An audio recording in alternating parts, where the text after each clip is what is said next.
இப்படி கன்னிகாதானம் பெரிய மகாதானம் இருக்காள். 21 தலைமுறையே கன்னிகாதானம் பண்றவன், அதுக்கு உதவி பண்றவாள் எல்லாருக்கும் கிடைக்குமா?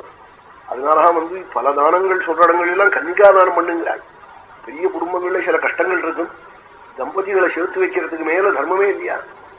தாரையே சொன்னாள் சுவாமியை பார்த்து, எல்லா தர்மத்தையும் விட்டவர்கள் துறவிகள், அப்படிப்பட்ட துறவிகள் கூட ஒரு தர்மத்தை விடுவது இல்லையா? எந்த தர்மம்னா தம்பதிகள் பிரிஞ்சிருந்தாலும் அல்லது கல்யாணம் பண்ணிக்க வேண்டிய பெண் கல்யாணம் பண்ணிக்காமல் இல்லாமல் இருந்தாலும் அவளை சேர்த்து வைக்கிறதுல ஈடுபடுவாளா?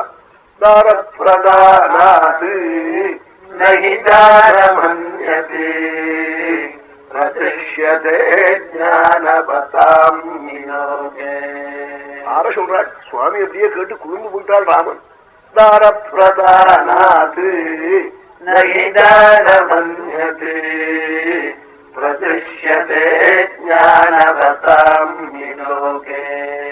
ஞானிகள் கூட ஈடுபடுற காரியமா தம்பதிகளை சேர்த்து வைக்கிறது பெரிய தானம், கன்னிகாதானம்ங்கிறது. அப்படி உலகத்திலே வசதி உள்ளவாள் ஒரு தம்பதிகளை சேர்த்து வச்சு கல்யாணம் பண்ணி வைக்கிற விஷயத்துல ஈடுபடணும், தங்களால முடிஞ்சத்தை உதவி புரியணும். சமீபத்தில் ஒரு கல்யாணம் நடந்தா அன்னைக்கு ஸ்ரீமான் வாசன் அவர்கள் கூட சொன்னார்கள் பாருங்க, அந்த அம்மாவைத்தான் பட்டம்மா அம்மாவைத்தான் கொண்டாடினா ஒரு தம்பதிகளை சேர்த்து வைக்கிறதுல அவளுக்கு ரொம்ப திருப்தி, கன்னிகாதானம் பண்ணி வைக்கிறதுன்னு சொன்னார் வாசன்.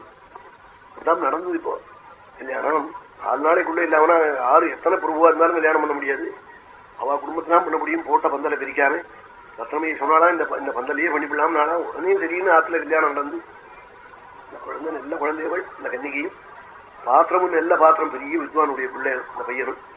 அப்படி கல்யாணம் நடந்தது.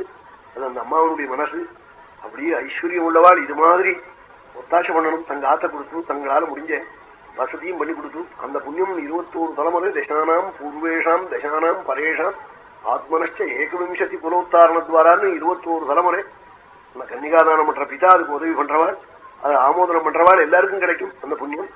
பெரிய மகாதானமா சொல்றாள். கன்னிகாதானம் பண்ற குடும்பத்துல துக்கமே வராதான், க்ஷேமங்கள் தான் வரும்னு ரிஷிகள் சொல்றாள். பெரிய கஷ்டங்கள் வந்த குடும்பத்துல கன்னிகாதானம் பண்ண சொல்லி ரிஷிகள் பிராயஷ்சித்த பிரகரணங்கள்ல போய் சொல்றாள், கன்னிகாதானத்துக்கு உதவி பண்ணு கஷ்டங்கள்லாம் போயிடும் சொல்றாள்.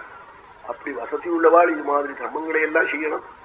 தர்மத்துல அப்படி நல்லவாள்லாம் ஆரம்பிச்சுட்டா எல்லாருக்கும் அப்புறம் படுங்க, ஏழைகள் கூட பண்ணணும்னு தோணி போயிடும். இன்னைக்கு அன்னதானம் நடந்தது, 7000 8000 பேர்கள் வந்திருந்து வாங்கிட்டு போனாள்.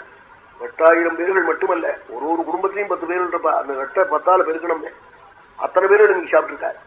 ஆமா, சுதர்சனம் எங்கார், சேஷாத்திரிங்கார், எல்லாரும் பெரியவாள்லாம் வந்து உட்காந்துருக்காளுங்க. ரத்னமையர் இல்லேன்னு சொல்லாதே, யாரு கேட்டாலும் கொடு, டிக்கெட் இல்லாமனாலும் கொடு, மறுபடியும் வாங்கினாலும் கொடுங்கிறார். வாங்கி என்ன பண்ண போறாள்? ஆச்சாரியால் சொன்னா ஆத்திக்கீரையை நிறைய பயிராக்குங்க, திருட்டு போனாலும் போட்டோம்னா திருடி என்ன பண்ணுவோம்? மாட்டுக்கு தானே போடுவோம், பசுக்கா தானே ஆத்திக்கீரை வைக்க சொல்றேன், மாட்டுக்கு போட்டோமே போ, திருட்டு போனா கூட பாதகம் இல்லைன்னாவா? இது பெரியவாளுக்கு எல்லாமே அப்படி தோணும். அது மாதிரி இன்னைக்கு சொன்னால் நிறைய குடுனால் நானும் இங்க வந்து சித்தராகி பார்த்துட்டு போனேன். அன்னதானம் 7000 8000 பேர்களுக்கு இந்த பெரிய மகாயஜ்யம் 4-5 மாத காலமாக பகவத் குணம் நடந்த ஒரு பெரிய யஜ்யத்துக்கு அங்கமாக ஞாயிற்றுக்கிழமை என்ற தினம் நடந்தது. அதுதான் அம்பாள் திருப்தி அடைவள். ஏன்னா அம்மா இல்லையா, உலகத்துக்கெல்லாம் தாய் அல்லவா, தன் குழந்தைகளுக்கு அன்னம் பண்றதை கண்டு தாய் சந்தோஷப்படுற சந்தோஷத்துக்கு ஈடுண்டோ. சுவாமி பட்டாபிஷேகத்துக்கு போறபோது ஜனங்கள்லாம் சொன்னாள், வால்மீகி ஸ்திரீகள்லாம் சொன்னாலாம், ராமனோட சமானமான வயதுள்ள பெண்கள் எல்லாம் புஷ்பத்தை பன்னீர்ல தோச்சு சுவாமியினுடைய திருமேனியில வாரி அரைஞ்சுவிட்டு, ராமா இன்னைக்கு பட்டாபிஷேகம் ஆய் நீங்க யானை மேல ஊர்வலமா வரப்போறேன், லட்சக்கணக்கான ஜனங்கள் நாங்கள்லாம் ஆனந்தப்பட போறோம், ஆனாலும் ஒரே ஒரு ஜீவன் படும் ஆனந்தத்துக்கு அளவே இல்லைன்னாள். சுவாமி ஆர சொல்றாள் புரியலையேன்னு நிமிந்து பார்த்தாள். அத்தனை பெண்களும் அப்ப என்ன சொன்னாள்?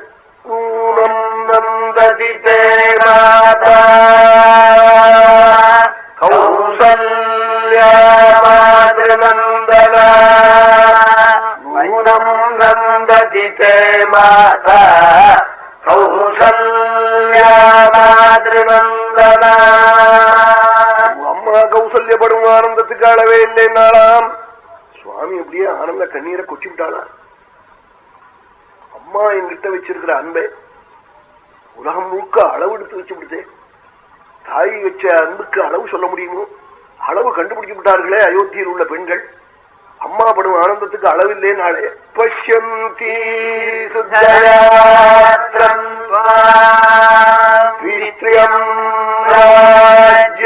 ராஜ்யமவர்த்திதம் இக்ஷ்வாகு பிரபதிகள் ஏறின திவ்ய சிம்மாசனத்துல ராம நீ ஏறி யானை மேல ஊர்வலமா வரப்போற வைபவத்தை கண்டு தாங்க மாட்டாள் உங்க அம்மான்னாளா. சுவாமி ஆனந்த கண்ணீரை குச்சிவிட்டாள். அயோத்தியா வாசிகள் இப்படி அம்மா என்கிட்ட வச்சிருக்கிற அன்பை இப்படி கண்டுபிடிச்சு விட்டாளேன்னு. அதனால தாய் வச்ச அன்புக்கு ஈடே இல்லை, அளவே இல்லை. அதனாலதான் 17 ஸ்லோகம் தாயாருக்கு மாத்திருக்கையிலே. மாதபிண்டம் தராமியம் மாதபிண்டம் தராமியம். ஹிந்து தேசத்துல வசிச்சவன் அந்த ஸ்லோகத்தை கேட்டாலும் அழுவன். ஆமா, அம்மாக்காக பிண்டம் போடுறவன் ஹிந்துவா கூட இருக்க வேண்டாம். அந்த ஸ்லோகம் அப்படி உள்ள உருக்கிப்படும். ஆமா, ஜுரம் 104 டிகிரி ஜுரம் இருக்கும். குழந்தை ஸ்கூல்ல இருந்து வருவன். அம்மா என்ன கம்பளியை போச்சுட்டு இருக்கியே என்னன்னு கேப்பனும் ஒண்ணும் இல்லைன்னு சாதம் போடுவதா. இலையை போட்டு சாத்தை போட்டு விட்டு குழந்தைய ஸ்கூலுக்கு அனுப்பிச்சு விட்டு கையை கூட அலம்பாம எச்சக்கலை கூட எடுக்காம மறுபடியும் கம்பளியை போத்தி படுக்கணும் விடுவா. குழந்தைகிட்ட ஜுரம்னு சொல்ல மாட்டாளா.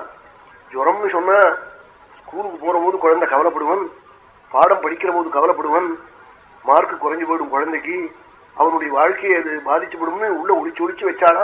ஒளிச்சு வச்சே அதுக்காக மாதபிண்டம் ததாமியம்னு ஒரு பிண்டம். இப்படி எல்லாம் தாய் ஒளிச்சு வைப்பல் உள்ளே.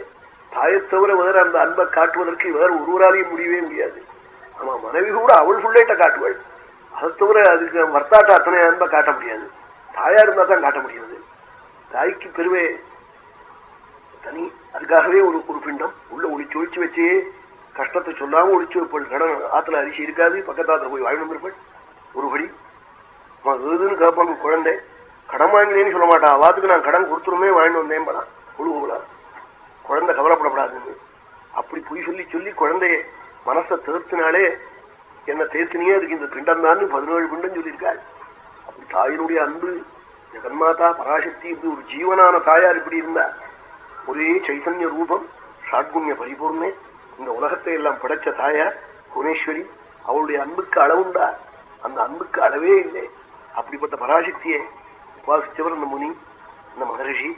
அவருடைய ஒரு பெரிய ஒரு அந்த தியான யோக பலம். இந்த இது மாதிரி க்ஷேமங்கள்லாம் எப்படி மேல மேல மேல மேல பரம்பரையா வருது. அம்பாளுடைய பிரசாதம். அம்பாள் மனசுல தோணி போயிட்டேயான அப்புறம் எதுதான் நடக்காது உலகத்துல, எதையும் நடக்கும்.